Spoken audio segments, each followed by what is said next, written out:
Hello, my name is Joshua, and today I'm going to show you how to view your fees in the online portal. So when you first log in, you want to locate the box that your account number is in. So let's just say, for example, we're looking at this account number. You want to go ahead and click on fees. On this page, if you scroll down, you will see all the fees charged, starting with the most recent. Now, a couple things to note is typically you will see two transaction line items for every fee. So the first transaction line item is going to be when the fee is actually due, and the second is when the fee is charged. So the fees can either be charged with the cash balance in the account or a credit card. And so regarding these three columns, so when the fees are due, there will be a positive number here under the balance. And then when the fees are paid for, it will go back to that zero balance due. And you'll see all fees on this page, including record keeping fees, asset purchase fees, wire fees, etc. Then if you want to go ahead and change how the fees are paid, you want to go ahead and click on this billing tab.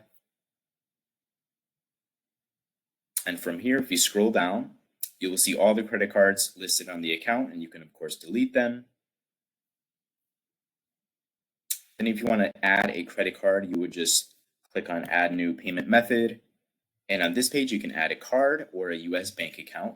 Keep in mind, if there are fees currently due, then you can only manually charge a credit card or debit card. You cannot manually charge a US bank account. So once the fees are paid for, then you can set up a US bank account to auto debit moving forward, but you can't manually charge it. And you would just go ahead and enter the information, click save, and follow the instructions.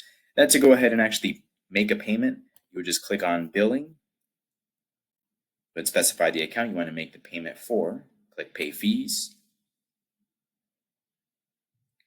Click next. Then on this page, you're going to see an additional box asking how you want to pay the fees and the balance due. Then you'll see a submit button. You would just click on that and you'll pay the fees that way. And that is how you view your fees, add a different payment method, and pay for fees. I hope this helps. Thank you.